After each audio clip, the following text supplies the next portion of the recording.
Corinthians, Pedro Ramiro. Salve o Corinthians, campeão dos campeões. 6h mais 55, hora de falar do Corinthians, porque o outro rapaz chegou atrasado, então, Pedro Ramiro, as novas do Coringão. Tudo bem, Soler? Que coisa, né? Você marca o horário com a pessoa gosta de chegar um pouco mais atrasado. Eu tô dando a oportunidade pra ele. Não, você dá uma baita, você como nosso... Se mate é o novo setorista do Santos. Ficamos 15 minutos Caiu fora mais do ar. aqui nos lados da bola. Daqui a pouco o próximo é a Nina. Vão ganhando a oportunidade, quem quiser. Mas vamos lá, deixa eu falar do Corinthians. Corinthians que, aliás, tem uma boa notícia ao torcedor. Tá muito próxima a volta do Renato Augusto. Aliás, a expectativa, a gente trouxe aqui na Rádio Bandeirantes, era de que o atleta voltasse pelo menos até o fim do mês. E isso se confirma cada vez mais, porque a recuperação dele tem sido muito rápida. O jogador tem conseguido já treinar com bola no gramado, não com o restante do elenco, mas um trabalho separado. Expectativa é de que ele volte até o jogo contra o Galo, na volta na Neoquímica Arena pela Copa do Brasil, partida da volta. Então, Renato Augusto, há uma grande possibilidade de que ele volte para esse jogo. Enquanto isso, o Corinthians trabalha com o que tem, e o que tem talvez não seja das melhores situações. O time viaja amanhã para encarar o Flamengo fora de casa pelo Campeonato Brasileiro às 4h da tarde. O Rogério Assis vai narrar essa partida aqui na Rádio Bandeirantes, mas o timão que fez hoje mais um treinamento, pelo menos até agora não foi confirmada nenhuma ausência de algum atleta para esse jogo. Inclusive teve nos últimos jogos a ausência do Fausto Vera, no último jogo contra o Galo não, mas no último pelo Campeonato Brasileiro sim, ele acaba retornando contra o São Paulo e estará disponível para essa partida. Timão deve continuar dando oportunidades a Paulinho, jogador que foi testado pelo Luxemburgo, foi visto como um atleta de possibilidade de meio de campo pelo treinador. O técnico viu que o Paulinho existe, sim, uma grande possibilidade dele ficar no meio de campo até a volta do Renato Augusto. Porque hoje há uma clara Renato dependência. E o técnico Vanderlei Luxemburgo, até separei pra gente ouvir um trechinho do Luxemburgo, ele falou sobre essa situação, sobre essa Renato dependência, sobre essa coisa de depender do meio-campista. Vamos ouvir, então, o técnico Vanderlei Luxemburgo falando sobre a tal da Renato dependência, isso na apresentação dele. Hoje tem uma dependência que se chama Renato Augusto, um jogador criativo, um jogador que é o maestro do meio-campo do Corinthians. E você tem essa característica de, inclusive, pegar jogadores e mudá-los de posição. Fez isso com o próprio Rincon e também fez isso com o Zé Rafael. Quais são os seus planos para acabar com essa Renato Augusto dependência no Corinthians? A Renato Augusto dependência não é ruim, não, é boa. Ela não é ruim, não. Se você é uma Renato Augusto dependência pro lado ruim, cara, aí seria complicado, mas Renato Augusto dependência é muito bom. E até porque o processo, ele vai terminando. O Renato Augusto não vai ser eterno. Ele vai acontecer naturalmente na tua profissão, as pessoas ficam mais, passam, aí chegam mais jovens, isso faz parte de um processo profissional. Tudo vai acontecer, mas eu não vou te falar. Você vai ter que noticiar, você vai ter que ver as coisas acontecendo. É assim que vai funcionar, entendeu? É assim que vai funcionar e... O luxo é que o diga, né? De tudo passa, vem outro no lugar, né? Bom, a culpa não é dele, né? A culpa é de quem contrata, né? Exatamente. A culpa é de quem acredita. Aí ele não tem nada a ver com isso mesmo. A culpa é de quem acredita e, inclusive, como a gente tem comentado, cresce o nome do Mano Menezes no bastidor. Ele que tinha uma multa com o time do Internacional, ainda tem uma multa, mas como tá com a corda bamba, tá sendo muito pressionado no Clube do Sul do país, cresce a possibilidade dele ganhar uma vantagem nesse time do Corinthians, que já pensa no duelo contra o Flamengo, deve ir a campo com Cássio, Fagner, Gil, Murilo e Matheus Bidu, Fausto Vera, Maicon e Paulinho, Wesley, Roger Guedes e o Roberto.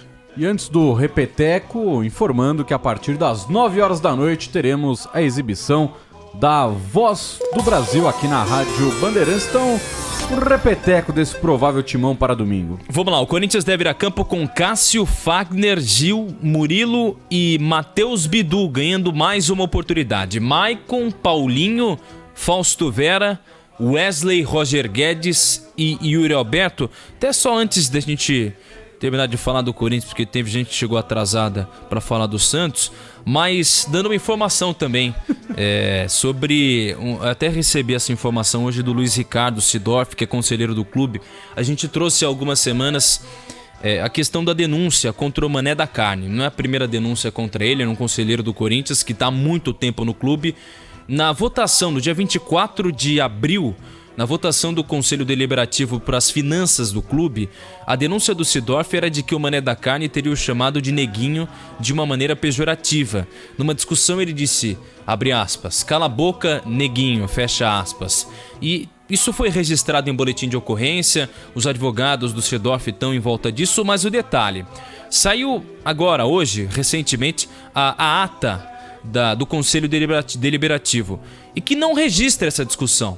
Não registra essa ofensa, esse xingamento. O detalhe, quem preside o Conselho Deliberativo é o Alexandre Rusni, que é membro da situação, amigo de André Sanches. É um cara que vai de oposição ao Sidorf e que se alia ao Mané da Carne.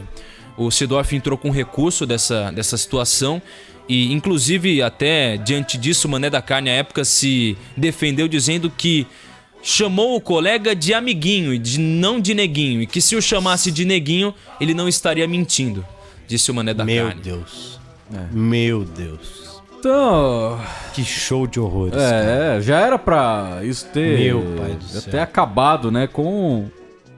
Tirando o Mané da Carne do Conselho Deliberativo, né? Depois ele deu essa declaração, no outro dia falou, gente... Justiça vai decidir o que vai acontecer, se vai ser preso, vai pagar alguma coisa, o que vai acontecer. Mas aquele não pisa mais. Já era pra ter sido feito isso. E aí, não sei se tá no estatuto ou não tá, se o Duílio poderia ter entrado nessa. Se não estiver no estatuto, dane-se o estatuto, porque nesse caso vai muito além do estatuto. Vai de uma conduta racista de um membro do Conselho Deliberativo do Corinthians que depois deu essa outra declaração. Ô, amiguinho, mas se fosse neguinho também não tava errado. Cara, já era pra ter tirado de lá, já era pra ter limado o cara. Pelo amor de Deus, é muita burocracia quando precisa agir rápido, né? E sempre quando é algo mais delicado, quando se trata de algo tão baixo e tão sujo quanto o racismo, né, PDV? Nossa, cara, impressionante, né? Uma figura dessa ter espaço ainda, tem espaço, né? Voz, e tá dentro de um clube que é como o Corinthians. Não é a primeira dele, né? Como o Corinthians. Ele teve já problemas também de machismo, de misoginia, de muitas questões. É uma figura, podemos dizer assim, folclórica, mas não no bom sentido, né? Dentro desse conselho, dentro dessa política do Corinthians. E de fato, né? Isso é uma questão aí que tinha que ser tocada de uma forma mais ágil, podemos dizer assim, né? Não existe espaço para isso em nenhum lugar, nenhuma esfera da sociedade, muito menos do futebol. Às vezes a gente, infelizmente, é obrigado a comentar e expor, como estamos fazendo agora, em outras situações também, às vezes de torcida, às vezes de... Enfim, né? De dirigentes. É uma pena, né? É uma pena que a gente ainda tenha que falar disso e trazer luz. E sempre traremos, né? Porque a única forma de se combater é falando e expondo. A gente quer cada vez menos casos, mas todas as vezes que esses casos eles vierem à tona, independente da esfera de um clube de futebol, a gente vai comentar, denunciar e jogar luz em cima disso. Mas que é algo, assim, que incabível hoje para a sociedade, isso já deveria ter sido superado há muito tempo, né? Já demora demais para agir a direção corintiana, o conselho do Corinthians, de não afastar, não expulsar, suspender, fazer qualquer coisa para tirar esse tipo de gente de dentro do clube, porque depois é um cidadão como esse que vai eleger o próximo presidente do Corinthians. Então não vale a pena ter o voto de alguém que não respeita ninguém, que comete algo tão covarde como o racismo. Eu te pergunto agora,